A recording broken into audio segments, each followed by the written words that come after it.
I have a feeling that it's gonna really go downhill very soon for us guys, and I do not mean that... Actually, no, it's gonna go very downhill for us soon. No, I mean, and welcome. My name is Yuusha Anime, and welcome back to Sweetest Monster. Last time we left up after having a milk lolly sweet incident, which, well, it was definitely enjoyable, but... Behave yourself, Yuusha. We're gonna just resume with Sweetest Monster, and now we are going to talk to our wife, who we're having severe problems with. So guys, Heikky. Hey Sally. I stand at the threshold of the living room, unsure whether I should step inside or not. Do I dare? Why am I feeling so anxious? Is it because of my rapidly deteriorating relationship with Sally, or is it something else? Guilt? Oh, there we go. That's the last episode. I don't even need to close my eyes to remember the soft moans Belle made as she let her tongue trail across the length of her ice cream. Why did you have to go into such vivid explanation for that? Her cheeks were flushed and her eyelashes trembled, her head bobbing back and forth, only slightly. I shift, trying to drag my mind out of the past and into the present. Oh yeah, we have a raging boner. I just remembered. I don't need these kinds of distractions right now. I'm meant to be with Sally, but my mind is miles and miles away.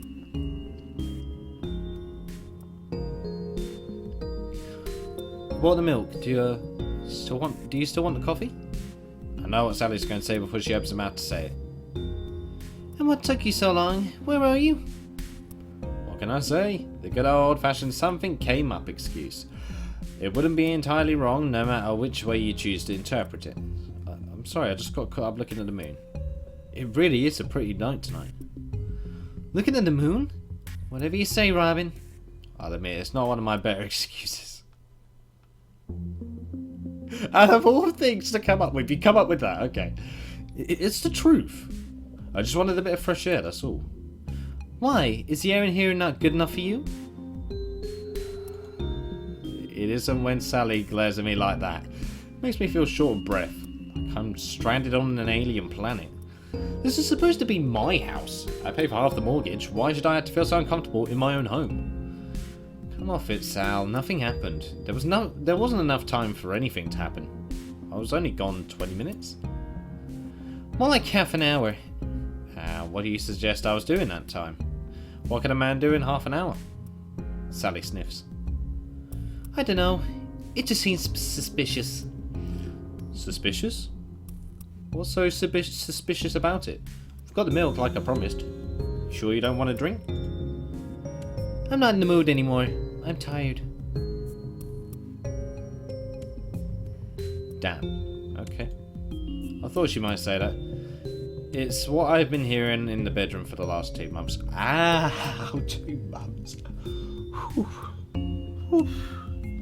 Ow. It only makes sense that her general lethargy would extend to the living room too.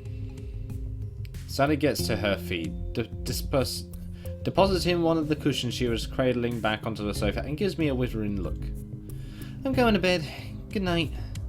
Not sure how, but she even manages to make that sound like an accusation. Right. Good night. Sleep well, Sally Pally. She doesn't reply. She brushes past me, our shoulders bumping for the briefest of brief seconds. But that's all. Jesus. It's almost as though the mere thought of touching me makes her cringe. Ouch. May 13th, Thursday. Oh, he went straight to bed after as well, it seems. Okay. The next day dawns in a similar state of silence. Melly rushes off to school before I finish shaving in the bathroom mirror. Hey, we shave daily. Nice. My fingers slip when I hold the razor. Damn it. And I cut myself. It's only a shallow cut, but it takes me by surprise. I swear under my breath. Sally doesn't comment on it at the breakfast table. She doesn't even... Maybe she doesn't notice. Or if she does, she doesn't care. I think she doesn't care. But it stings like a bitch. Yeah, razors, if you manage to cut yourself just right, they are... Ouch. We sit there, Sally and I, picking out our cereal like baby birds. We don't say a single thing. The rustle of Sally's newspaper breaks the silence, alongside the steady ticking of the clock, but that's it. We could be in a silent movie, but one of us misplaced the intertitle cards. My existence feels just as black and white, dull and monotonous. Is this really all there is to life? Sitting at the breakfast table with your wife, whom you used to love? Oh, dude, you just said it yourself. Oh. But now you're not sure if you even like why your teenage daughter tries to steadfastly to ignore you? I sigh. In the quiet kitchen, the noise is almost overwhelming. That's all that happened? Oh, we're teaching at school today. Okay. It's lunchtime. I can hear the students, though when I say students, I really mean children, running around outside in the playing fields, screaming. Oh wow, they really are. I sigh. I don't know how many times I've done that today. Far too many to count. Why do they have to make so much noise? I know it must get dull sitting in class for hours on end, but the work they do is hardly taxing. They're in primary school. I suppose there's no reason with young children. They're all like that. Noisy, raucous, excitable. Oh, okay. Whatever you say, dude. It's the ones who aren't, the quiet, taciturn ones, who sit in corners with their heads bowed and don't clamour for their castanets. You have to look out for. I sigh again. You'd think the sound of children at play would fill me with a certain sense of fatherly fulfillment, but it doesn't. Instead, it's mildly irritating. And the irritation is becoming less and less mild with every passing moment. The music room juts out of the main school building like an ugly afterthought, a sewn-on appendage of Frankensteinian organs. You can hear the children more loudly than ever from here. It doesn't help that it's so hot. I'm going to say, these definitely sound like British kids. Oh dear. The weather has been particularly merciless lately, scorching in the morning, freezing at night. Oh well, I'm a grown man. I've just had to deal with it. I don't usually spend my lunch hour holed up in my classroom like a recluse. Though social anxiety may run in my family, thank you Grandma Iris for passing those unwanted alleles down to my Melly, I'm not what you would call shy. Maybe that comes down to experience. You stop being anxious when you get older. Sooner or later, you start to realise other people's opinions don't matter all that much. That's what I told Melly once. She replied, her head hanging, her voice muted. Is that why you and Mum are always shouting then? Oh, she wasn't trying to get at me. I don't think she was anyway. She was just asking a question. Her voice was even more defeated than her hunched posture. I didn't know how to reply to her, so I didn't say anything. That's a running theme in our relationship. Silence. I wish the kids outside would shut up. It sounds like World War III out there. How can I tune the piano like this? It's not like the kids will even appreciate it. If only they actually cared about music. Things might be slightly more bearable then. Unfortunately, they, much like everyone else in the whole world to be honest, seem to think music's a DOS subject. A joke.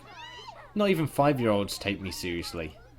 Oh well, that part and parcel of being a music teacher. At least I don't teach Ari.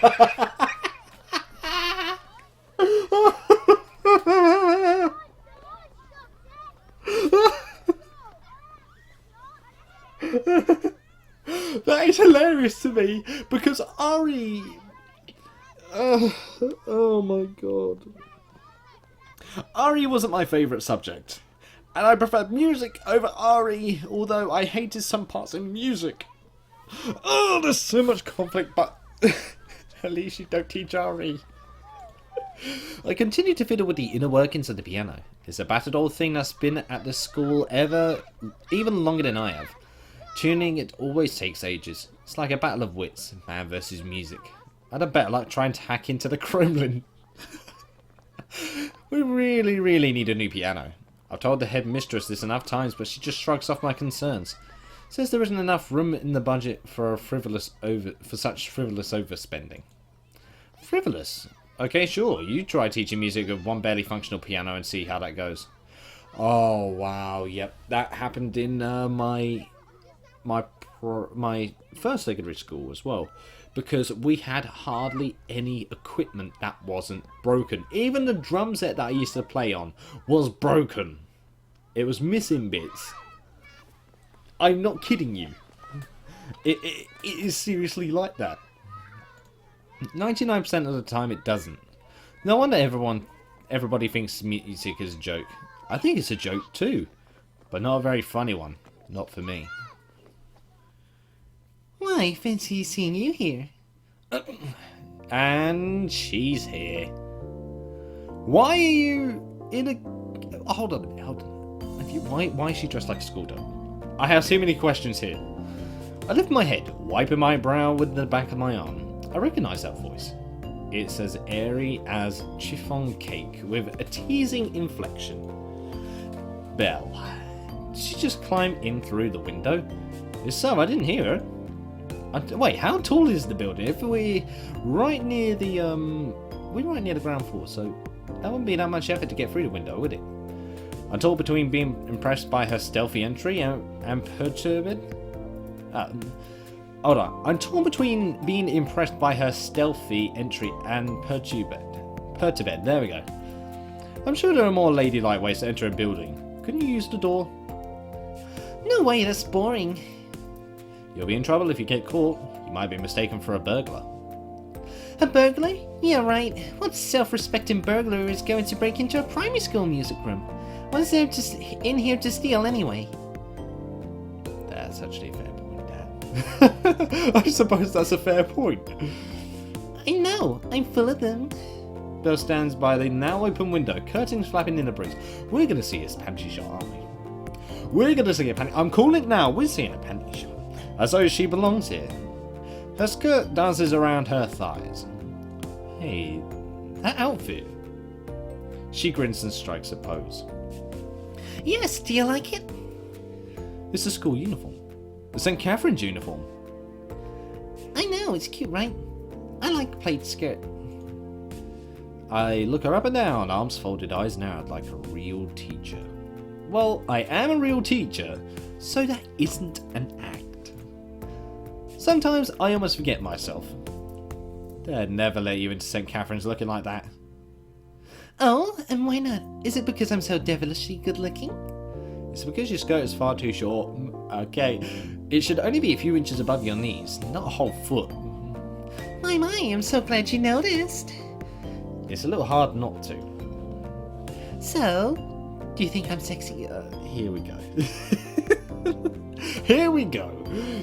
You can't tear your eyes away from my beautiful thighs, is that it? I'm just trying to look out for your modesty. You want to play at being the gallant knight, protecting your fair lady's honor? How touching. I never said you were a fair lady. Well, That might be true. Not with this hair. She pinches a few strands of her hair between her fingers. It's pitch black against her white skin. Tar split across snow. A dark lady then? Doesn't that sound romantic? I am not going to dignify that with an answer. For a reason. Meanie, you're no fun. And after I got all dressed up for you too. Yes, quite. And where did you get that uniform from exactly? You humans are so cute. You ask such funny questions. What do you mean by that? I mean, I can conjure a human body for myself out of nothingness.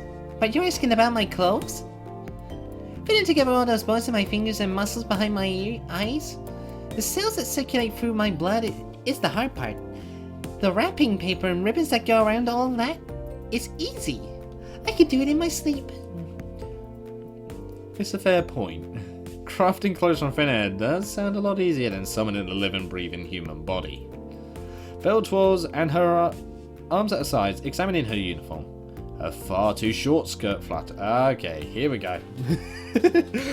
I'm just struggling to understand why. Why what? Why you decided to wear a school uniform of all things? Do you really need to ask? Belle's eyes flashed mischievously. It's because guys find it appealing. You do, don't you? We're a primary school teacher.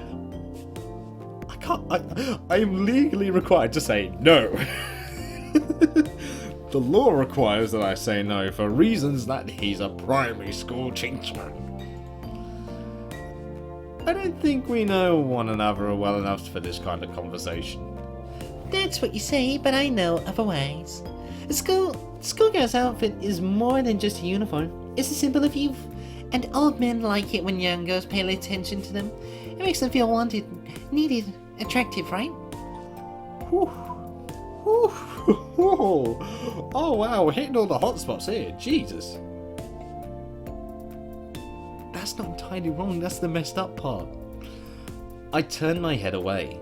I should be tuning the piano. I have a class in half an hour, and I don't know what I'll do if I can't tune the piano.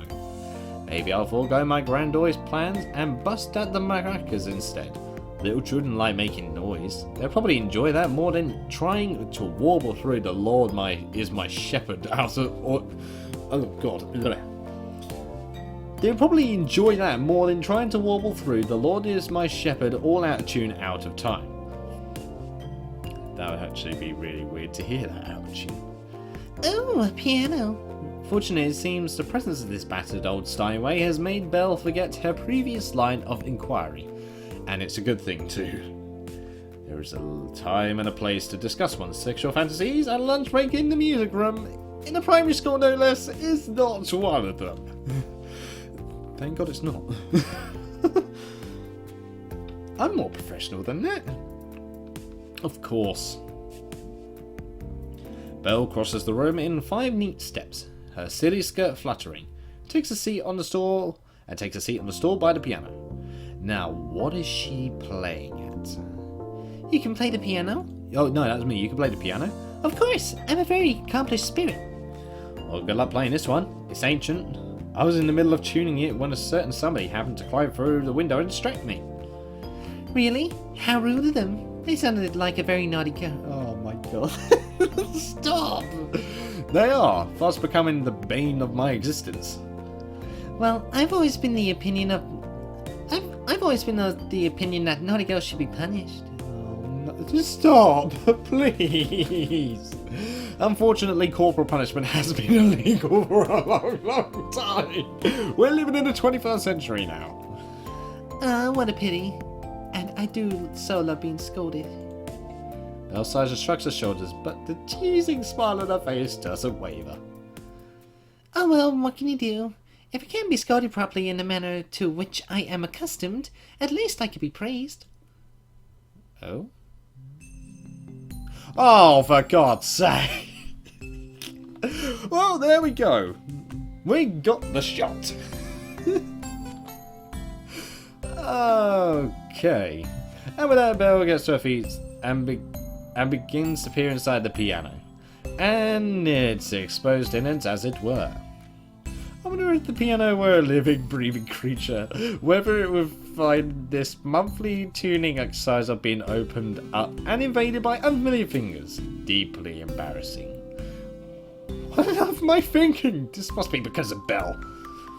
I should stop this. I need to stop. Well, this isn't quite the panic shot I expected, but okay, I'll take it. I should stop this. I need to stop. That's easier said than done, especially given Belle is leaning over the piano, her short skirt displaying a generous, some might say over-generous, amount of her behind. When she shifts, pressing her pale fingers against the strings, I see her underwear in stark detail. Is she doing this on purpose? Yes. I never knew tuning a piano could be so interesting. I used to find the job incredibly dull. Are we seriously? It's a segment as well, but we even get a segment. Are you kidding me? Why?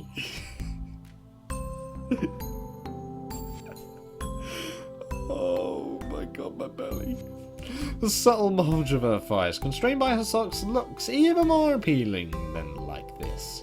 It's almost as though she's inviting wandering fingers. Maybe she is.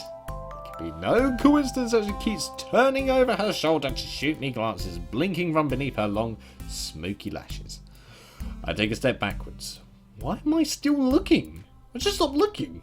She's only tuning a piano, for Christ's sake. You could make a decent porno out of that, could you? Alright, Pornhub, you've been given a challenge. But Belle's tried. She's trying her best, and it's goddamn working too. Fuck. I need to say something. The atmosphere is becoming unbearable. Not even the sound of the kids playing outside, the little monsters, all of them, can alleviate the pounding in my head, the twitching of my fingertips. So, you know how to tune a piano too? Of course, I am a spirit of many talents. And where did you pick that one up? Well, who knows? It's secret. Like your age? Indeed, a lady never tells. For all you know, I could have been Marie Antoinette in a past life, eating cake and drinking tea. Whilst the rest of France slowly starved to death.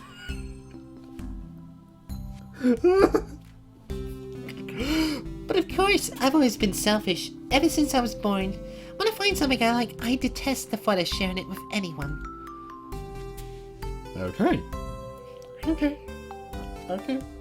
Belle looks at me, her eyes narrowed, her eyes seem harsher under the sunlight, somehow more menacing than they were last night. I swallow. I'm not so dense that I can't realise that was a threat. Oh, why? I'd better not bring Belle back home to meet Sally and Melly then. Not that I was planning on it. Can you imagine how awkward that would be? That would be extremely awkward. Hey there, Sally and Melly. I want to introduce you to someone very special. This is Belle, my great aunt Clarice's cat, whom I attempted to save from drowning when I was only 6 and now has returned to thank me for the favour with her body. Please don't be too alarmed. Like that would go down well. Sally's eyes will probably widen so much they'll roll right out of her head. As for Melly, I'm not sure how Melly will react. I never am these days. Shave my head. This is a waste of time. Forget it. It's not going to happen anyway. Okay, we agreed to it still. You were never Marie Antoinette. I doubt the Queen of France would ever have to tune her own piano. Indeed, I never did. Not when I was Marie Antoinette, at least. You should thank me for degrading myself in such a manner for your sake, Robin. I glance back at her legs, her thighs, and her underwear.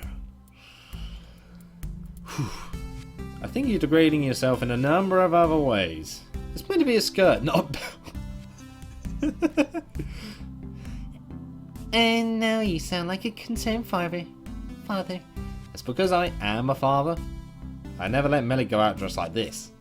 You say that, but I wonder. Parents don't know their children as well as they'd like to think. You're not that close to Melody, are you? Oh, wow. I blink. I was just playing around, I think, but Belle's words have stopped me, frozen in place like a figure in a photograph. What does she know about Melody? Alright, there we go. All done. Alright, so that's the CG gone. What did she mean by that? With that exclamation, Belle sits down on the wooden piano cover, once again hiding the delicate assembly with strings within. I raise an eyebrow. That was awfully fast. Oh, are you doubting the quality of my handiwork, my good sir?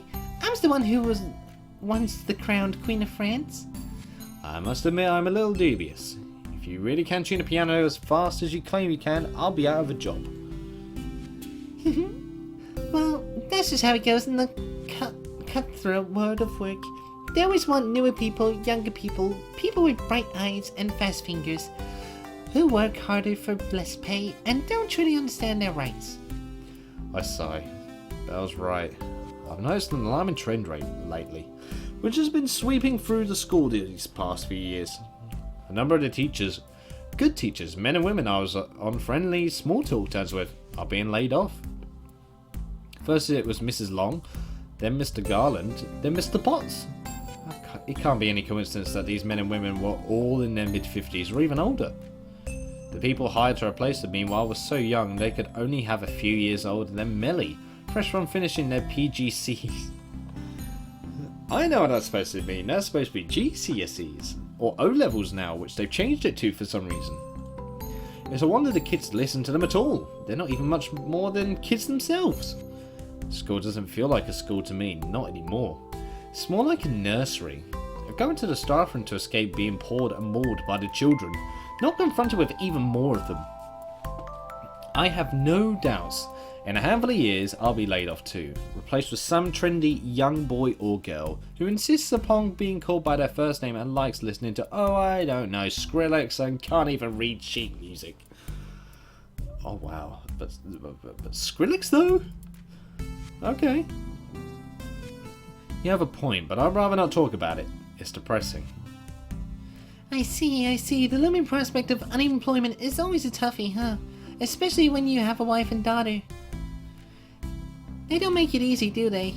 It's no wonder you resent them. Especially when you're trying so hard, but they never seem to realize. I wince. My head pounds. She's right again. It's almost as though she can see right through me, peering inside the recesses of my skull and pulling on all the different wires within. I'm suddenly struck by a frightening thought. What if she knows me even better than I know myself? She probably does. That's just humans for you though, ungrateful through and through. You get too old and you get tossed aside like a ratty cardigan. I don't know why I'm starting to have thoughts that she might actually be his daughter. I don't know why I'm thinking that now. Why am I thinking that? This isn't good. Sure, they'll hand you out the usual platitudes. I'm so sorry to let you go. You were an invaluable asset to our team, but they don't mean it. It means nothing, especially if they hang you out to dry like that. People always say things they don't mean. It's just manners, and manners don't cost a penny. I can't stand the niceness for the sake of niceness. It's so tall dry. I feel my fingers clenching into fists at my sides. I'm trembling. I wish I wasn't. Maybe Belle can sense my fear. I already said I don't want to talk about it.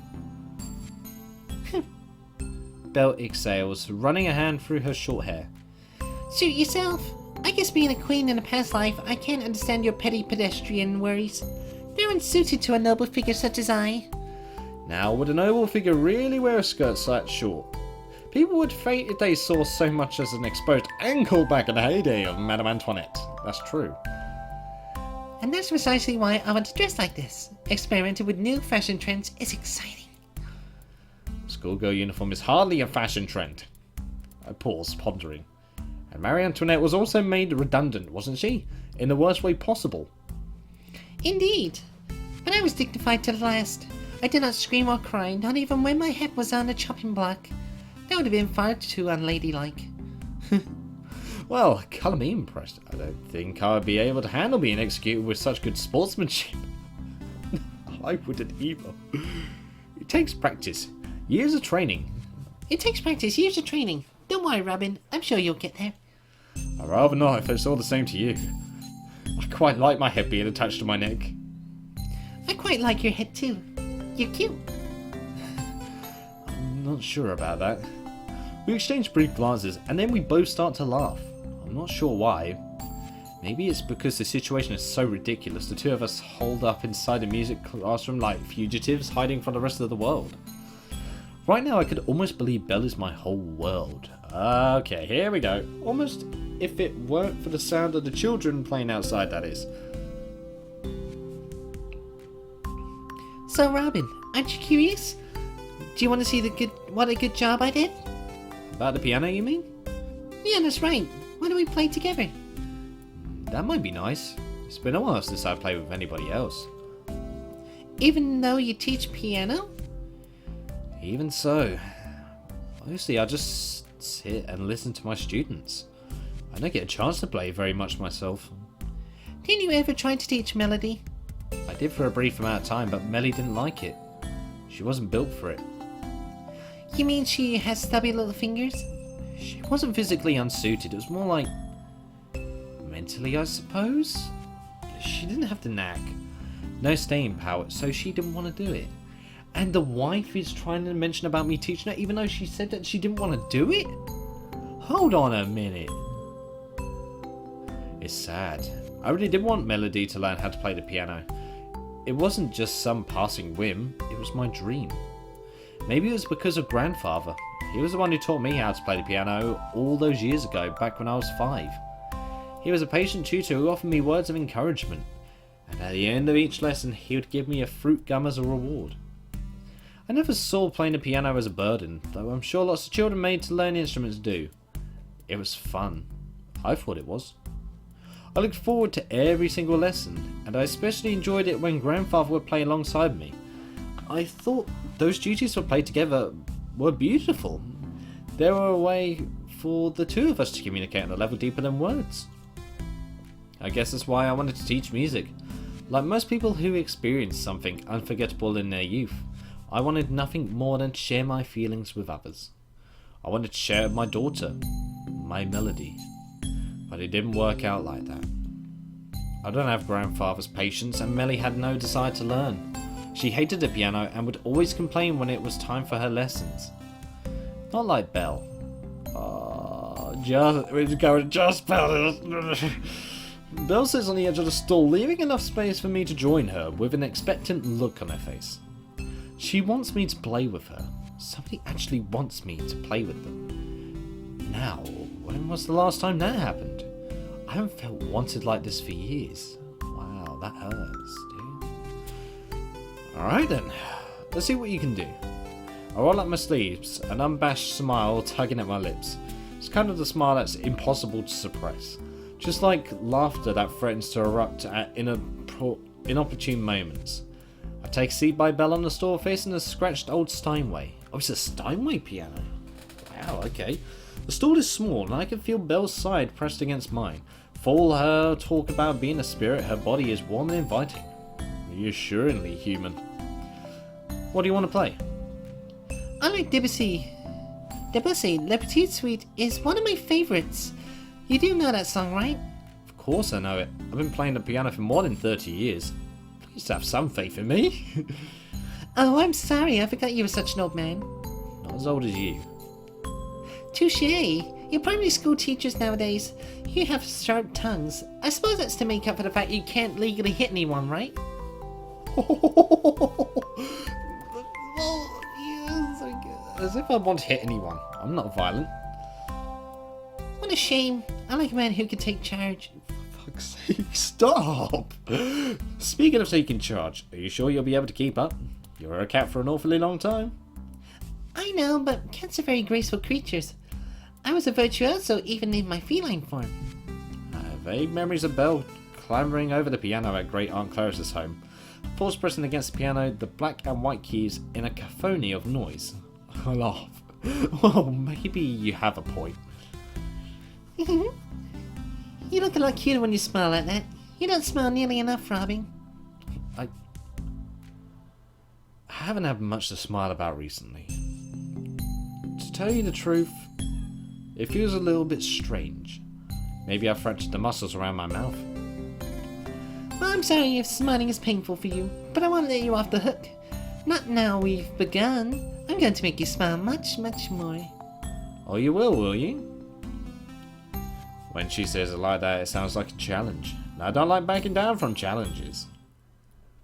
So let's play the piano. Oh. Belle giggles coyly at the last note fades into silence, pausing to brush a strand of hair behind her ear. Le Petit Suite should be a tad longer than our abridged version, but we don't have enough time. Lunch break will be ending soon, and then my classroom will be assailed by children again, with their sticky fingers and gaping mouths. For a few moments, I almost managed to believe Belle and I were the only ones left on the planet. For a few moments, that's what I truly wanted. That's truly what I wanted. But we all had to return back to reality someday. I think between you and I, we made a right mess of that. Well, it's been a while since I played anything that complicated. And it's been a while since I had fingers. I apologize for being clumsy. It's fine, even if you were clumsy, it was very passionate. Thank you. I'm always passionate in everything that I do. I can't understand humans who drift through life like jellyfish, pale and grey, even though their lives are so much shorter than mine. Like Debussy? Yeah, like Debussy. I think it might be good he's dead, though. Wow, okay. He'd be very upset that we butchered his song. Oh, Oh, okay. Belle smiles, coiling a strand of dark hair around one finger. Well, I would love to stay and chat, but I should probably be going now. I glance at Belle's impractical school uniform, a small smile on my face. I take it you have classes you need to attend. Of course, I'd love to hang around my favorite teacher a little longer, but this girl is on a tight schedule. Playing the piano really wore me out. It did? All you had to do was move your fingers. I'm aware, but I'm still not used to maintaining this form. I think I need a nap. You're sleepy at lunchtime? You really are like a cat. I was a cat until a few days ago. Now this cute kitty needs to recharge. Choo. Oh, that's a kiss, okay. God damn it. I think I'm a little more prepared for our outward shows of affection today. She leans forward on the stool, not that she needs to, given how close we are already, and presses a kiss against the tip of my nose as lightly as a falling feather. But I still feel my face turning red. What is this anyway? I'm starting to feel like this schoolgirl here, and I'm not even in the appropriate outfit. Thank God! Thank goodness for that! Belle goes to her feet and smiles, giving me a coquettish wave. Bye, Mr. Hawkins. I'll see you again soon. Do you really have to leave through the window? You might look a little suspicious. Don't worry, nobody noticed me coming in here, so I'm sure nobody will notice me leaving. That's where you're wrong, kiddo. You're awfully confident. Of course I'm confident. I was royalty in my last life, remember? Of course. And quicker than blinking, Belle slips through the window. I watch she walks away, her dark hair fluttering around her shoulders. She disappears in less than a minute, as though she were never there at all. And we're back home. Yep. What time do you call this? That's the first thing Sally says when I return home. Jesus. Okay. Not hello, how's your day? Or you look tired, why don't you sit down? But, so, what time do you call this? Though it's phrased as a question, I have enough sense to realise Sally means it is a strictly rhetorical sense. What's up? Got you? Okay. She knows what time it is already. It says so on a clock in the kitchen on the wall. It's plain as day 6 PM. Give or take, given that clock is a few minutes fast. It isn't a curious inquiry, it's an outright accusation. Look, I'm sorry, Sal. I know it's a little later than usual, but I couldn't help it. I had a staff meeting. A staff meeting? That's right. I told you about it this morning, didn't I? Not that I recall, no. Are you sure I didn't? I could have sworn I did. It doesn't matter how much you swear. It doesn't change the fact that this meeting slipped your mind. Now, why is Sally making those little worm-shaped quotation marks of her fingers? I really was in a staff meeting. I didn't enjoy it one bit, and it was incredibly tedious. But that's what's happened. But what does she think I was doing? Does she really have that little faith in me? This is like the Great Milk Inquisition of last night all over again. And I'm in no hurry for a reprise of that. I'm sorry, Sally, I must have forgotten. I've been so many of these damn meetings these few weeks, it's hard to keep track of it all. And is that why you didn't look at your voicemail? Because you've been so damn busy? Voicemail? What are you talking about? I'm talking about Melly, Robin. She was sent home from school early today. I had to go and pick her up. Huh? Wait, what? I thought Sally was just complaining for the sake of complaining, as she is so won't... Oh, God. Oh, that sentence is butchered. God damn it, grammar Nazi me is coming in now. As she is so wont to doing nowadays. What the hell? I thought Sally was just complaining for the sake of complaining, as she is so wont to doing. Don't you mean as she is so used to doing nowadays? God damn it. Grammar drives me nuts. I didn't expect there to be a real valid point of criticism concealed amongst her words. Jeez, I must sound like such a hypocrite. There I was, complaining that Sally doesn't trust me when I don't trust her either. My parents argued a lot too. Maybe that's where I learned all these tricks from. The bickering, the suspicion, the paranoia. The dislike. That's right, Millie hurt herself, Robin. She was acting distracted all day and kept falling asleep in class. Insomnia? That's what Melly has, apparently. Then, in the middle of PE, she tripped and sprained her leg. She could barely walk. She had to go home. And a sprained leg too. Not to mention social anxiety, depression and daily medication. But why don't we try to tackle this one hurdle at a time? That's what Joan Fowler, Millie's psychiatrist, though according to Joan, she isn't a psychiatrist, she's a child welfare expert, says. I'm sorry, I didn't check my voicemail then. I didn't think. No, you never do you? Mobile phones are banned at our school. For the students, I mean. Ever since Dylan Price pinched Phoebe Walker's iPhone. Not that children even need iPhones anyway. What are they, 7? 8? And what does that have to do with Millie? I just meant since the children are allowed to have phones at school, I would set a pretty poor example if I had mine turned on all day. That may be the case, but you could have checked it when class ended. I know, I really am sorry, Sally. It totally slipped my mind. So how is Millie? When does she have PE? You don't know your daughter's own timetable? Hold the fuck up, bitch. Hold the fuck up. I hardly ever get to talk to her. You keep on doing this bullshit. I know it's you. So how am I supposed to know everything she does if you hardly ever let me talk to her? This. I know she's married to the main character, but fucking hell, she's pissing me off. I hardly know my own timetable, Sally. I had the shock of my life just this afternoon when instead of class 2, year 6, I had class 3, year 1. I don't know why I even bothered to tune a piano since those year 1 students can't carry a tune in a bucket. So you broke out of maracas again, did you? Against my better judgment, yes. Give them things that make lots of noise and they'll be happy. A small smile quirks the what? Wait, she's smiling? A small smile quirks the corners of Sally's lips. It flickers there uncertain like a gutter in flame. I think she's still annoyed at me. But the mental image she must have of me being overrun by screaming 5-year-olds is so entertaining she can't quite stop herself from smiling. Well, a small smile is better than no smile, I suppose. Yeah, I'm recording for YouTube, so what? Millie had PE in the afternoon. Millie had PE in the afternoon. It was her second to last lesson of the day. So she hasn't been home for long? Not too long. She spent most of the time upstairs in her room. I think she's resting.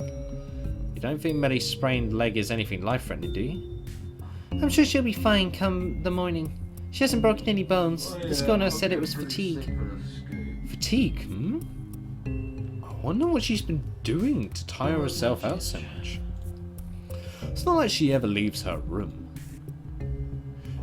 Maybe homework. She's always been so anxious about her grades. She shouldn't worry so much. She's far smarter than I was when I was a kid. You should tell her that more often. It's probably because you don't praise her enough that she has such low self-esteem. Oh my god, this bitch.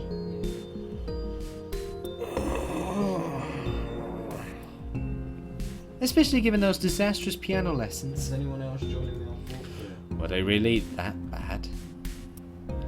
You made her cry. Might have done, but that was years and years ago. No, she definitely remembers. She's probably forgotten by now. I think you're underestimating just how delicate Millie is. Maybe. A stretch. I feel slightly more at ease now. I know my Millie isn't in any life-threatening danger. I'm actually getting pretty sick on a scoot.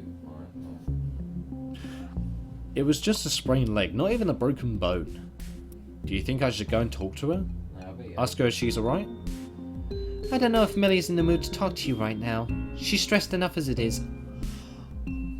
My daughter's injured and you're telling me not to fucking speak to her. Are you kidding me?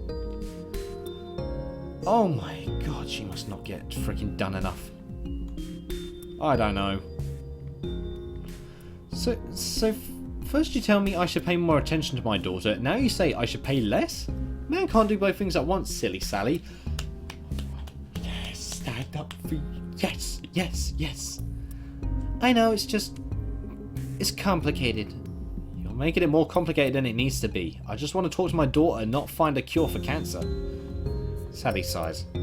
I just think, if you really cared about Millie, you would have come back home earlier.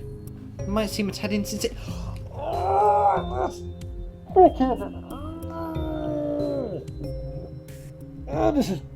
She drives me insane. Come on! Again, I already told you, Sal. I was in a meeting. I couldn't do anything about that.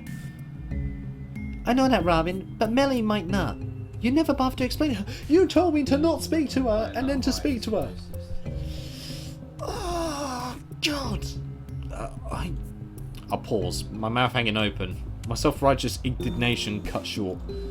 Sally might have a point. Given how rarely I speak to Melly, it's entirely probable that I never explained my circumstances to her before. Maybe this whole time Melly was lying upstairs in her room, curled up in her bed, wondering where I was. Thinking I didn't come back because I didn't care? Because I don't like her? But that isn't true. At least I don't think it is. Can't deny that I find Melly hard work, but I do love her. She's my daughter. I know I haven't been as forthright with Melly as I should be, but I don't know where to begin. I don't want to worry her. She doesn't even need to know how busy I've been at work, or that the headmistress keeps firing staff left, right and centre.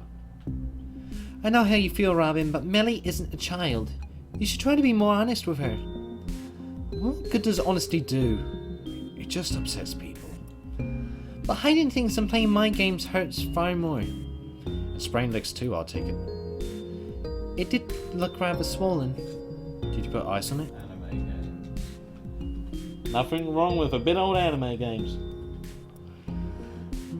A pack of frozen peas? A pack of frozen peas? I think it's gone down now. Well, that's good. Yuusha anime. Thanks for the shout out. Yeah, that's good. I stand in the corner of the kitchen, running my options through my mind like paper through a printer. Naturally, also like paper through a printer, my thoughts keep getting jammed. Oh wow, okay. And have to pause to manually reload them again and again. Right. I think I'll see Melly later after she's had a chance to rest up. Give her a couple of hours. I think I need some time to prepare myself. You need to prepare yourself to spend time with your daughter. Sure. All guys get anxious when I have to talk to pretty girls. Oh, you. Sadie rolls her eyes, but at least she doesn't look annoyed. Okay, that's fine. I forgot you were such a charmer. I laughed.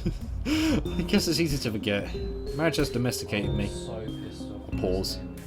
You do think our marriage was a good thing, don't you? Of course. I wouldn't have agreed to it otherwise. We're just going through a rough patch. That's all. All couples have them. Sally. A sigh, suddenly overcome with emotion. Sally sounds like her old self again. Sally Pally when I was tugging at that ponytail, she always tied her hair back in. Or silly Sally when she said something ridiculous and I wanted to make her blush. She said we're going through a rough patch. She has no idea. Things might be more complicated than her cautious optimism leads her to believe. Why does he think this? Oh, it must be Belle. Alright. Oh. We're actually at Melody's door as well. Okay, I'm going to end this part here because this is going to be pretty interesting. We're actually going to finally meet Robin's daughter. So, I'm going to end this part here. So, I don't know what to think about this part. I mean, again, Sally is just so freaking complicated to talk around because, well, I understand Robin setting an example in that lot, and I'm starting to have a suspicion that Melody is actually Belle. I don't know why I have that feeling. I strongly have that feeling that she is actually Belle. I don't know why that's how I feel.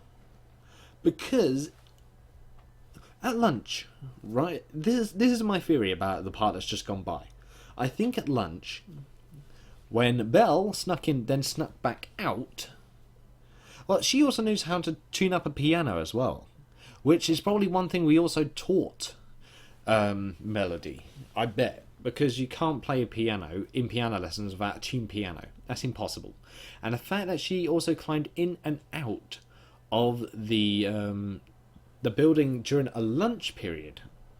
I'm doing that. Shut up. So, if that's the case, then she hurt her leg on the way out and made it somehow to a school in time to do PE, where we found out she indeed had a sprained leg. But then again, that's all hearsay until we find out all of the secrets. And of course, I'm saving incorrectly. I'm saving in files 1, 4, and 7. Yep, totally done. Well done, me. And it looks like the chapter's even called Crybaby for some reason. Alright, so that's it from me, guys. So what can I say other than thank you guys so much for watching. I hope you guys enjoyed. Leave a like if you did, subscribe if you want any more from me. And nice to see you in the next video. Solitaire, guys. I'll indeed see you next time. Man, this is going to be an interesting next part. Oh, no, didn't end the recording. Let's try that again. 3, 2, 1, cue.